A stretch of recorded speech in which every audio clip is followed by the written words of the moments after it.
اعوذ باللہ من الشیطان الرجیم بسم اللہ الرحمن الرحیم۔ ناظرین گرامی، ہم نے اپنی پچھلی گفتگو میں فضائل شب قدر بیان کیے تھے قرآن و حدیث کی روشنی میں، اور آج جس موضوع کا انتخاب کیا ہے وہ یہ ہے کہ اس شب قدر کی خصوصیات کیا ہیں۔ یعنی خصوصیات سے مراد یہ ہے کہ اس شب قدر میں ہوتا کیا ہے۔ یہ جو شب قدر یا لیلۃ القدر کہا جاتا ہے اور اس کی اتنی فضیلتیں بیان کی گئی ہیں، تو اس شب قدر میں کیا انجام پاتا ہے۔ اگر میں دو لفظوں میں کہوں، اس کا جواب دوں اس سوال کا، تو اس کا جواب یہ ہوگا کہ اس شب قدر میں، اس شب قدر سے لے کر اگلی شب قدر تک، یہ جو پورا سال ہے، اس پورے سال کا ہر انسان کے لیے، ہر فرد کے لیے ایک بجٹ پیش ہوتا ہے اور وہ بجٹ منظور ہوتا ہے۔ اس سوال کا جواب یہ ہے۔ لیکن اسی بات کو ثابت کرنے کے لیے اور اسی جواب کو ثابت کرنے کے لیے ہم روایات کی خدمت میں چلتے ہیں۔ تو ہمیں ایک روایت ملتی ہے، بہت ساری روایات ہیں جن میں سے ہم نے ایک روایت کا انتخاب کیا ہے کہ جس میں امام محمد باقر علیہ السلام فرماتے ہیں کہ یقدر فی لیلۃ القدر کل شیء یکون فی تلک السنۃ الی مثلھا من قابل۔ امام علیہ السلام فرماتے ہیں کہ اس رات میں، اس شب قدر سے لے کر اگلی شب قدر تک، یعنی آئندہ سال کی جو شب قدر ہے اس تک، یہ جو پورا سال ہے، اس میں پورے سال کا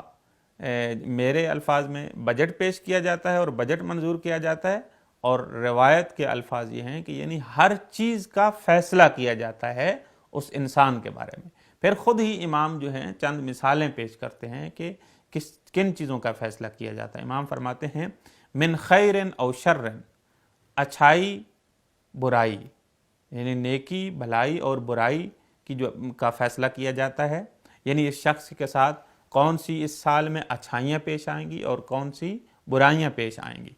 اسی طریقے سے او طاعت او معصیت، کہ اس کی اطاعت اور اس کی نافرمانی کا فیصلہ کیا جاتا ہے، کہ یعنی کہاں کہاں یہ اللہ کی اطاعت کرے گا اور کہاں کہاں یہ شخص جو ہے اس سال میں اللہ کی خدا نخواستہ نافرمانی کرے گا۔ او مولود او اجل او رزق، اور اسی طریقے سے آیا اس کے گھر میں کوئی نیا بیٹا پیدا ہوگا، بیٹی پیدا ہوگی، کوئی اولاد پیدا ہوگی، یا اس کی موت کا فیصلہ کیا جاتا ہے کہ کیا اس کے ہاں کسی کی موت واقع ہوگی یا اس کی اپنی موت واقع ہوگی یا نہیں ہوگی۔ اسی طریقے سے آیا اس سال میں اس کے لیے رزق کا اضافہ ہوگا یا رزق کی کمی ہوگی، تو اس چیز کا فیصلہ کیا جاتا ہے۔ پھر امام فرماتے ہیں فما قدر فی تلک اللیلۃ وقضی فہو من المحتوم، اور اس رات میں جس چیز کا فیصلہ کر لیا جاتا ہے پھر اس کو حتمی شکل دی جاتی ہے، بس اس کا فیصلہ کر لیا جاتا ہے۔ وَلِلَّهِ فِي الْمَشِيَّةِ، اور اللہ کے یہاں ہی ان ساری چیزوں کا اختیار اور کنٹرول ہے۔ تو یعنی یہ سارے امور جو انجام پاتے ہیں اللہ کی قدرت سے، اللہ کے اختیار سے، اللہ کی مشیت اور اللہ کی مرضی سے انجام پاتے ہیں۔ دیکھیں، ہمیں یہ معلوم ہو گیا کہ شب قدر میں کیا ہوتا ہے۔ اس شب قدر سے لے کر اگلی شب قدر تک پورے سال میں جو واقعات، جو حادثات ایک انسان کے ساتھ پیش آتے ہیں، ان سارے واقعات اور حادثات کا اس رات میں، لیلۃ القدر میں فیصلہ کر دیا جاتا ہے اور حتمی شکل دی جاتی ہے، اور وہی حادثات اور وہی واقعات اس کے ساتھ پورے سال میں پیش آتے ہیں۔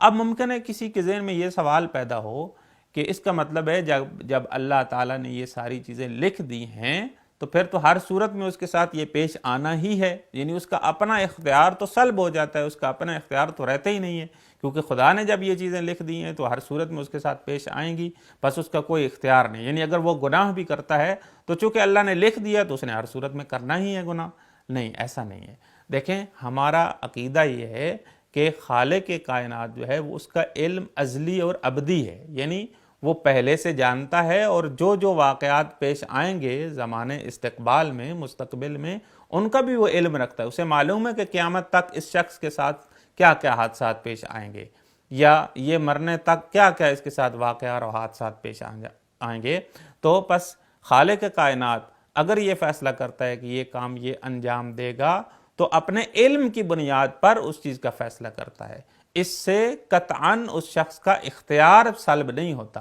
اس سے اختیار جو ہے وہ واپس نہیں لیا جاتا، بلکہ وہ اپنے اختیار کے ساتھ وہ کام انجام دیتا ہے۔ چونکہ خدا کو معلوم ہوتا ہے کہ اس نے اپنے اختیار کے ساتھ یہ کام انجام دینا ہے، تو خالق کائنات اس کو اس کے دفتر میں، اس کی کاپی میں، اس کے سرنامہ اعمال میں اس کو لکھ دیتا ہے، اس کے نامہ اعمال میں لکھ دیتا ہے یہ ساری چیزیں۔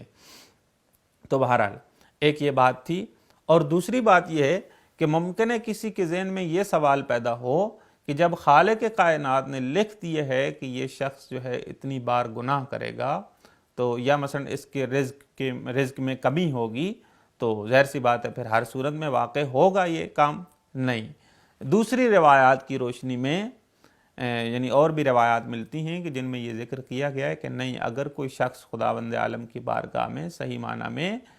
معافی مانگ لے اور یہ کہے کہ خدایا وہ گناہ جو موجب بنتے ہیں میرے رزق کی کمی کا، تو اگرچہ لیلۃ القدر میں، شب قدر میں لکھا جا چکا ہے کہ اس کے رزق میں کمی ہوگی، یا اس کی مثلا اس سال میں موت واقع ہوگی، یا اسی طرح کے اور جو مثلا یہ گناہ کرے گا، اگرچہ لکھا جا چکا ہے، لیکن اگر یہ شخص صحیح معنی میں اللہ کی بارگاہ میں دعا کرے اور معافی مانگے اور یہ کہے کہ خدایا مجھے موت نہ دی جائے، یا میں